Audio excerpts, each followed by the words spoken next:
जी का। महर्षि वाल्मीकि के कर्मभूमि, माता सीता के शरण भूमि और लवकुश के ई भूमि पर हम सबके प्रणाम करतानी। राज्यपाल श्री राजेंद्र अर्लेकर जी, मंत्रिमंडल में मेरे सहयोगी नित्यानंद राय जी, उप मुख्यमंत्री विजय कुमार सिन्हा जी, सम्राट चौधरी जी, राज्य सरकार में मंत्री वरिष्ठ नेता विजय कुमार चौधरी जी, संतोष कुमार सुमन जी, सांसद संजय जायसवाल जी, राधा मोहन जी, सुनील कुमार जी, रमा देवी जी, सतीश चंद्र दुबे जी, अन्य सभी वरिष्ठ महानुभाव और बिहार के मेरे प्यारे भाइयों और बहनों, ये वो भूमि है जिसने भारत की आजादी की लड़ाई में नए प्राण फूंके, नई चेतना का संचार किया। इसी धरती ने मोहनदास जी को महात्मा गांधी बना दिया। विकसित बिहार से विकसित भारत, इस संकल्प लेने के लिए बेतिया से बेहतर, चंपारण से बेहतर और कोई स्थान हो सकता है क्या बोला? और आज यहां इतनी बड़ी संख्या में आप सभी, हम एनडीए के सभी साथियों को आशीर्वाद देने के लिए आए। आज बिहार के अलग अलग विधानसभा क्षेत्रों, लोकसभा क्षेत्रों से भी हजारों लोग विकसित भारत संकल्प इस कार्यक्रम में अपने अपने स्थान पर जुड़े हैं। मैं बिहार के सभी लोगों का अभिनंदन करता हूं। मैं आप सबसे क्षमा भी मांगता हूं क्योंकि मुझे आने में जरा ज्यादा विलंब हो गया। मैं बंगाल में था और इन दिनों बंगाल का उत्साह भी कुछ और ही है। वहां 12 किलोमीटर का रोड शो था, तो बड़ी मुश्किल से मैं समय कम करने की कोशिश तो कर रहा था, लेकिन इसके कारण लेट पहुंचा। आपको जो कठिनाई हुई, इसके लिए मैं आप सबकी क्षमा मांगता हूं। साथियों, बिहार वो धरती है जिसने सदियों तक देश का नेतृत्व किया है। बिहार वो धरती है जिसने एक से बढ़कर एक प्रतिभावान व्यक्तित्व मां भारती को दिए हैं। और ये सच्चाई है, जब जब बिहार समृद्ध रहा है, तब भारत समृद्ध रहा है। इसलिए विकसित भारत के लिए बिहार का विकसित होना उतना ही जरूरी है। मुझे खुशी है कि बिहार में विकास का डबल इंजन लगने के बाद विकसित बिहार से जुड़े कार्यों में और तेजी आ गई है। आज भी करीब 13,000 करोड़ रुपए की योजनाओं का उपहार बिहार को मिला है। इसमें rail, road, ethanol plant, city gas supply, LPG gas, ऐसी अनेक अहम परियोजनाएं शामिल है। विकसित बिहार के लिए हम यही तेजी पकड़नी है इसी तेजी को बनाए रखना है। आप सभी को इन परियोजनाओं के लिए बहुत बहुत बधाई। साथियों, आजादी के बाद के दशकों में बिहार की एक बहुत बड़ी चुनौती रही है यहां से युवाओं का पलायन। जब बिहार में जंगल राज आया तो ये पलायन और ज्यादा बढ़ गया। जंगल राज लाने वाले लोगों ने सिर्फ और सिर्फ अपने परिवार की चिंता की, बिहार के लाखों बच्चों का भविष्य दांव पर लगा दिया। बिहार के मेरे नौजवान साथी दूसरे राज्यों के दूसरे शहरों में रोजी रोटी के लिए जाते रहे और यहां एक ही परिवार फलता फूलता रहा। किस तरह एक एक नौकरी के बदले जमीनों पर कब्जा किया गया। क्या कोई भी व्यक्ति सामान्य मानवी को इस प्रकार से लूटने वालों को माफ कर सकता है क्या? माफ कर सकता है क्या? क्या ऐसे लोगों को माफ कर सकते हैं क्या?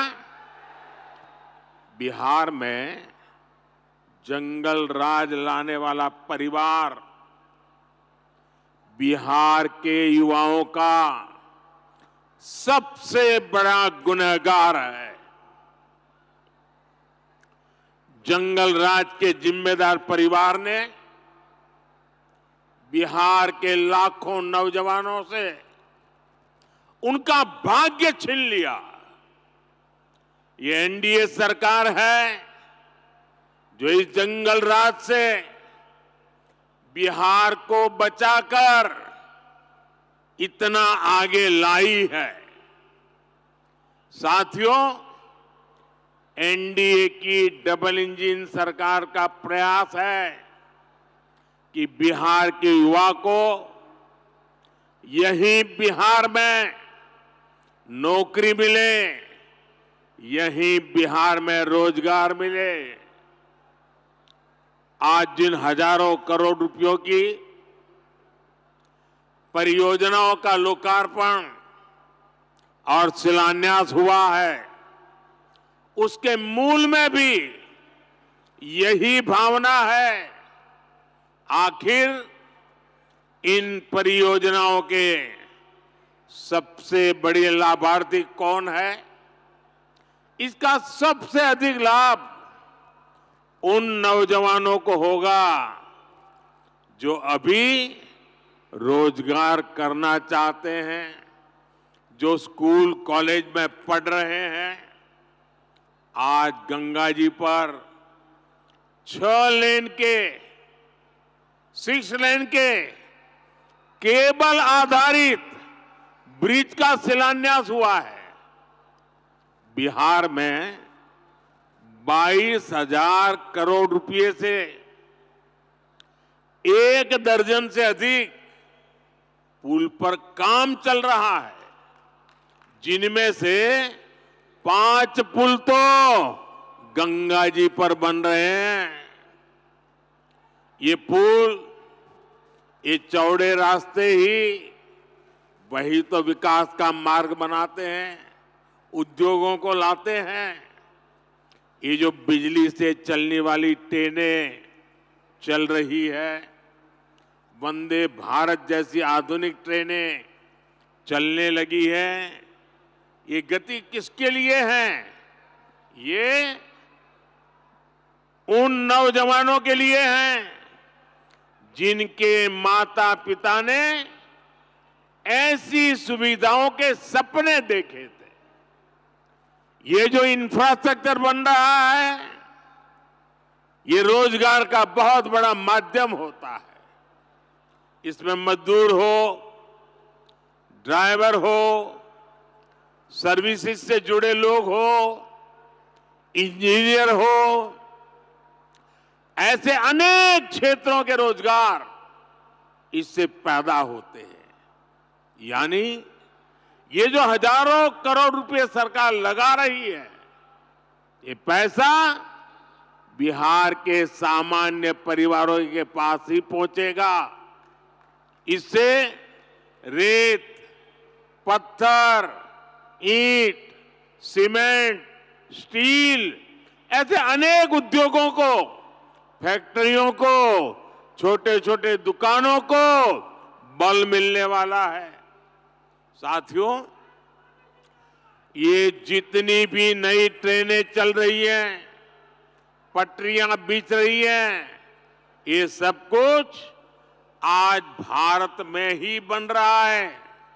मेड इन इंडिया है, यानी इसमें भी भारत के ही लोगों को रोजगार मिल रहा है। बिहार में भी रेल इंजन बनाने वाली आधुनिक फैक्ट्रियां एनडीए सरकार ने बनाई है। आज पूरी दुनिया में डिजिटल इंडिया की बहुत बड़ी चर्चा है।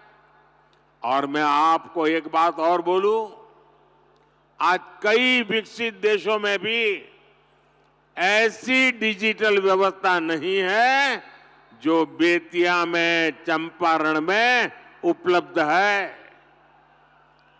विदेशी नेता जब मुझसे मिलते हैं तो पूछते हैं कि मोदी जी, आपने ये सब इतनी जल्दी कैसे किया? तब मैं उन्हें कहता हूं कि मोदी ने नहीं, ये भारत के नौजवानों ने किया है।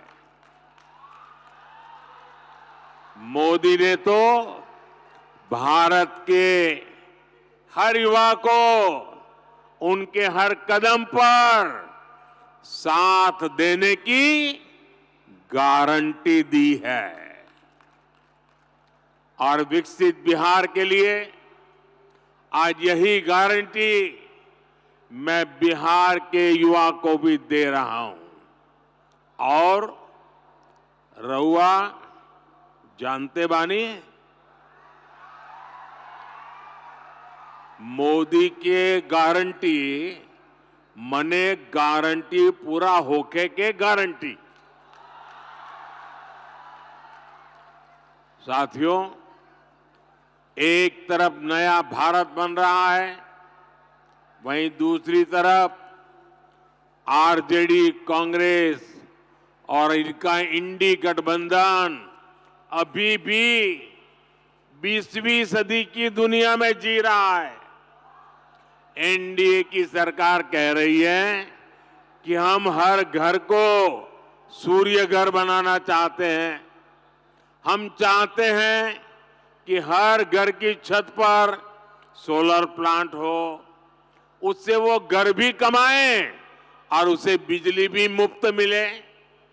लेकिन इंडी गठबंधन अभी भी लालटेन की लौ के ही भरोसे जी रही है।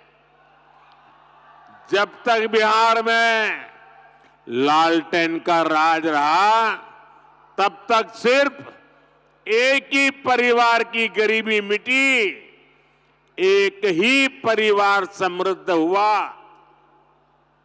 साथियों, आज जब मोदी ये सच्चाई बताता है तो ये मोदी को गाली देते हैं।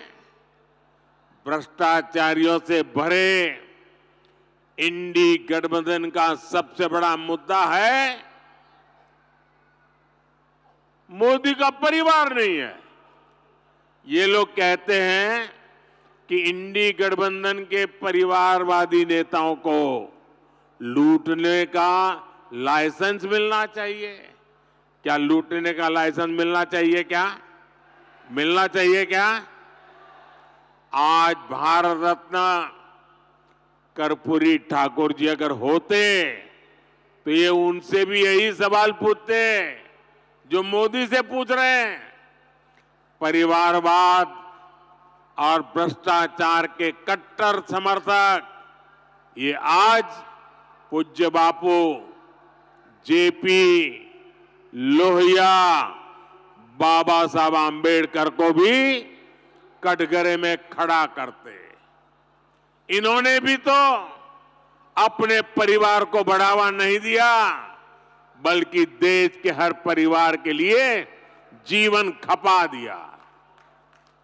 साथियों, आपके सामने वो व्यक्ति है जिसने बहुत छोटी आयु में घर छोड़ दिया था। बिहार का कोई भी व्यक्ति किसी भी राज्य में रहे, लेकिन छठ पूजा पर, दिवाली पर घर जरूर लौटता है। लेकिन वे मोदी जिसने बचपन में ही घर छोड़ दिया, मेरा कौन सा घर है जहां मैं लौटूं? मेरे लिए तो पूरा भारत ही मेरा घर है, हर भारतवासी मेरा परिवार है। इसलिए आज हर भारतीय कह रहा है, हर गरीब, हर नौजवान कह रहा है, मैं हूं मोदी का परिवार, मैं हूं हम बानी मोदी के परिवार। साथियों, मैं गरीब की हर चिंता खत्म करना चाहता हूं। इसलिए मोदी अपने गरीब से गरीब परिवार को मुफ्त राशन दे रहा है, मुफ्त इलाज की सुविधा दे रहा है। मैं चाहता हूं कि महिलाओं की जिंदगी से कठिनाइयां कम हो, इसलिए मोदी महिलाओं के नाम पक्के घर दे रहा है, टॉयलेट दे रहा है, बिजली पहुंचा रहा है, गैस का कनेक्शन लग रहा है, नल से जल की सुविधा हो रही है। ऐसी चीजों पर काम कर रहे हैं। मैं चाहता हूं कि मेरे देश के नौजवानों का भविष्य बेहतर हो, इसलिए मोदी रिकॉर्ड संख्या में मेडिकल कॉलेज बना रहा है, एम्स बना रहा है, आईआईटी बना रहा है, आईआईएम बना रहा है। ऐसे आधुनिक शिक्षण संस्थान मेरे नौजवानों के भविष्य के लिए बना रहा है। मैं चाहता हूं मेरे देश के किसानों की आय बढ़े, वो और सशक्त हो, इसलिए मोदी अपने अन्नदाता परिवार को ऊर्जादाता और उर्वरक दाता बना रहा है। आज बिहार समेत देश भर में इथेनॉल के प्लांट लगाए जा रहे हैं। कोशिश यही है कि गन्ना किसानों, धान किसानों की उपज से देश में गाड़ियां भी चले और किसानों की कमाई भी बढ़े। कुछ दिन पहले ही एनडीए सरकार ने गन्ने की खरीद का दाम 340 रुपये प्रति क्विंटल कर दिया है। कुछ दिन पहले ही एनडीए सरकार ने दुनिया की सबसे बड़ी अनाज भंडारण योजना शुरू की है। इसके तहत देश में, बिहार में हजारों गोदाम बनाए जाएंगे। बिहार के मेरे छोटे छोटे किसान परिवारों का जीवन आसान हो, इसके लिए पीएम किसान सम्मान निधि के तहत भी उन्हें हजारों करोड़ रुपए की मदद दी गई है। यहां बेतिया के ही किसानों को करीब करीब 800 करोड़ रुपए पीएम किसान सम्मान निधि के मिले हैं। और इन परिवारवादियों ने आपके साथ क्या किया, इसका एक उदाहरण मैं आपको देता हूं। यहां बरौनी का खाद कारखाना कब से बंद पड़ा था? इन परिवारवादियों को कभी इसकी चिंता नहीं हुई। मोदी ने किसानों को मजदूरों को इसे फिर से शुरू करवाने की गारंटी दी थी। आज ये खाद कारखाना अपनी सेवा दे रहा है और नौजवानों को रोजगार भी दे रहा है। और इसलिए ही लोग कहते हैं मोदी की गारंटी यानी गारंटी पूरा होने की गारंटी। साथियों, चुनाव में ये जो इंडी गठबंधन वाले हैं ना, उनको पता है अब वो कहीं के रहने वाले नहीं हैं और अपनी हार तय देख इंडी गठबंधन के निशाने पर खुद भगवान राम भी आ गए हैं।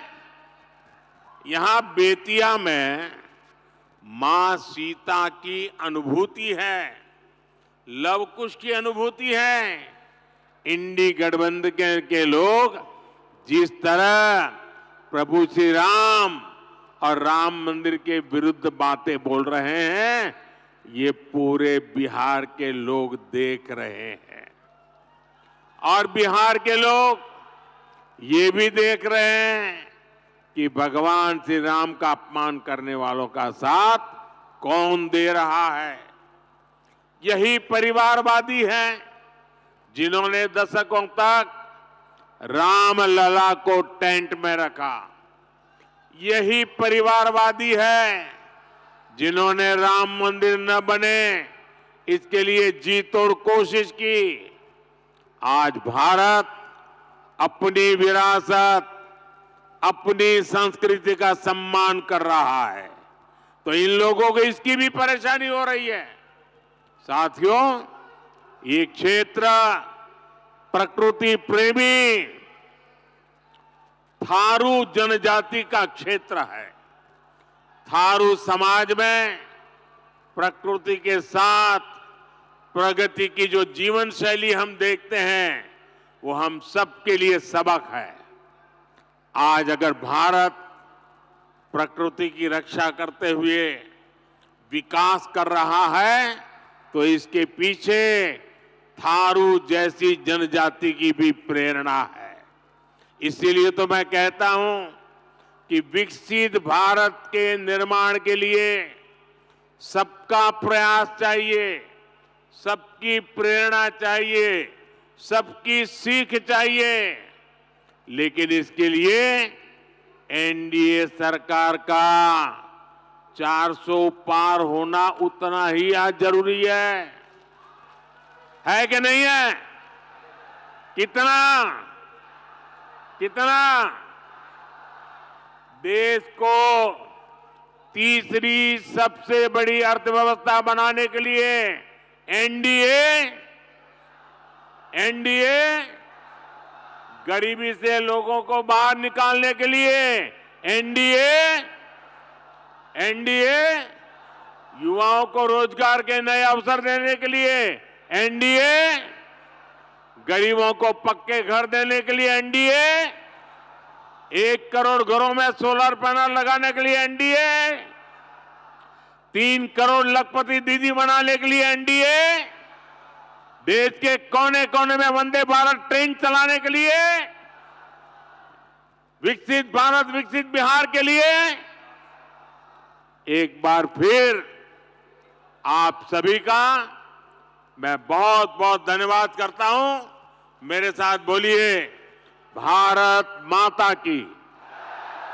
दोनों हाथ ऊपर करके पूरी ताकत से बोलिए, भारत माता की, भारत माता की, भारत माता की। बहुत बहुत धन्यवाद।